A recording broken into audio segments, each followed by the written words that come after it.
From dango competitions, I'm sure Yuyuko would love to judge that, to protection and not fake news, and a bit of trolling from the man himself.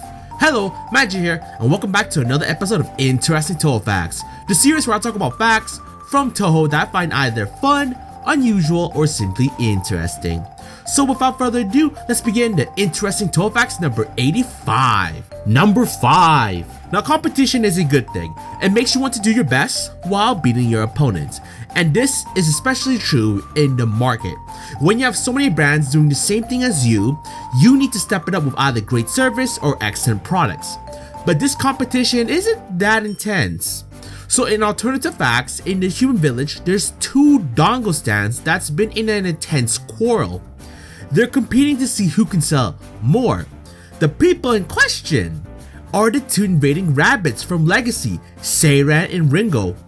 Ringo is ahead of the competition. From the sounds of it, since Ringo is a picky eater, that has an effect on her product, which I'm going to assume means that she only makes dangos that her taste buds deems worthy.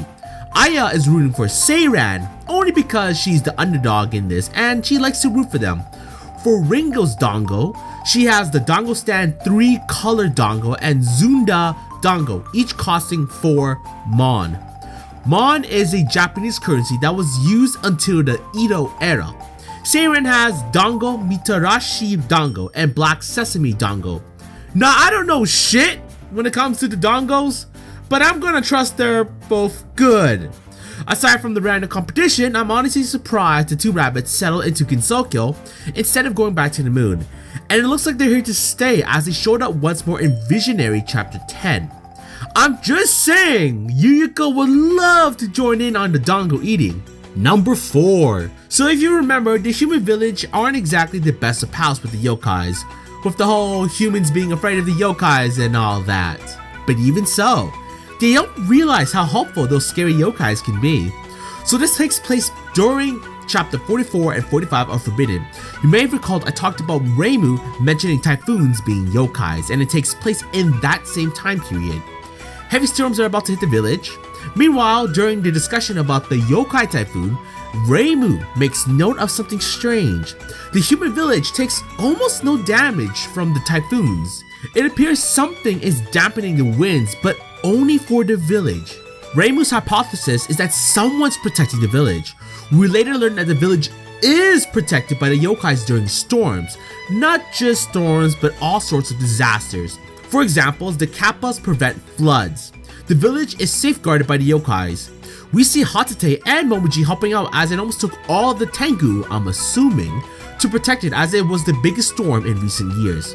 So yeah, while the yokais are trying to influence the human villagers and all that, it is good to know that they'll protect the people there. I know the yokais need them in order to exist and all that good shit, but still, cool to know.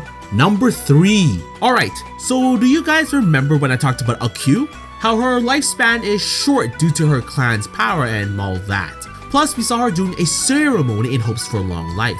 It was building up that we might have actually seen Akyu dying in the near future. Well, that might not be the case.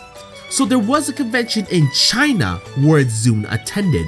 So this question was asked to him, quote, "It's been 24 years since the 109th season when Akyu was born. So how is she going to meet her fate?" And that's something I've been wondering ever since I made the video regarding Akyu's short lifespan. So this is Zun's response.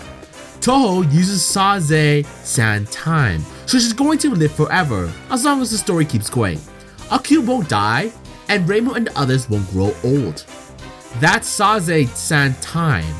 I was like, okay, good to hear that Akyu is not dying anytime soon. And we know Reimu and crew won't grow old, that was obvious.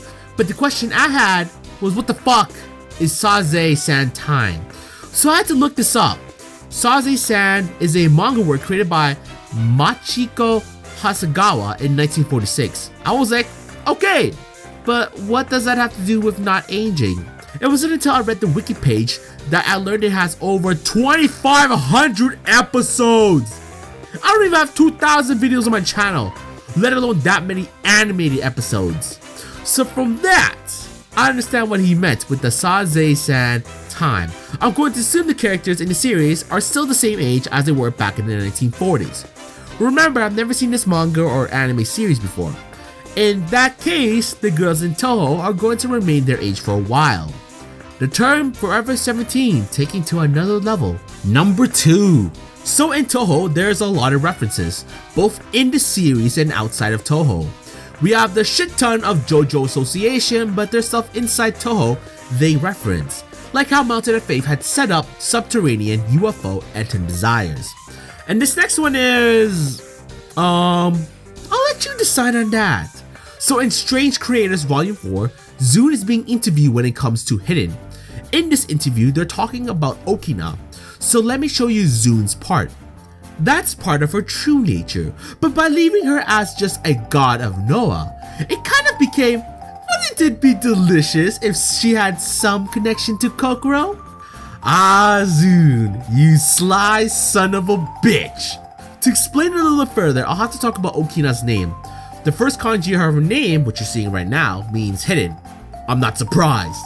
Okina is the name of a type of ritualized form of Noah, derived from Shinto. It is also the name of a Noe mask sometimes worshipped as a symbol of Matara Jin.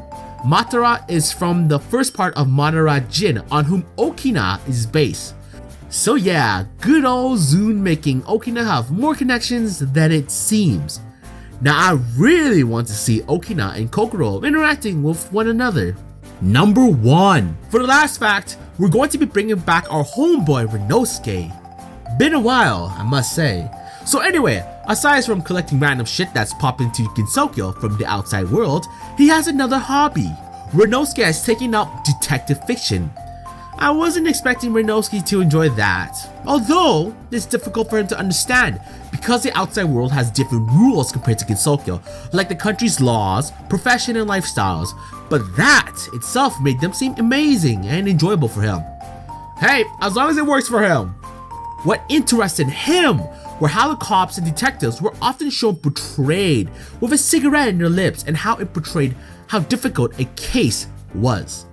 I've seen those a few times in my life. I know what he's saying. He even had some cigarettes that came from the outside world. He liked it so much, he took one of those cigarettes, which were expensive, mind you, and lit it. I mean, it's not like anyone was gonna buy this shit to begin with. But anyway, he comments in Curiosity chapter 32, reading a good novel while my eyes are stinging with tobacco smoke. This, my friend, is a life of luxury. It's time to welcome the spring in style. I mean, that's not exactly what I would call a life of luxury, especially if your eyes are burning from secondhand smoke. But like I said before, to each their own. If he enjoys it, so be it. So long as he doesn't do it in my house, then we're all good. But yeah, that's gonna sum up the video. I hope you guys enjoyed it. Which facts were your favorite? Were you surprised that Seiran and Ringo are still in Gensokyo? Or they had a dango competition? Are you happy to learn that a Q is gonna be here for a while, plus everyone else when it comes to their age? Or do you think Renosuke liking the look those cops and detectives had with their cigarettes a little bit weird? If you guys enjoyed this episode, please give it a like and subscribe. Or else Renosuke might pick up on some other weird habits. And you don't want that, now do you? Either way, this is Magi, and thanks again for watching.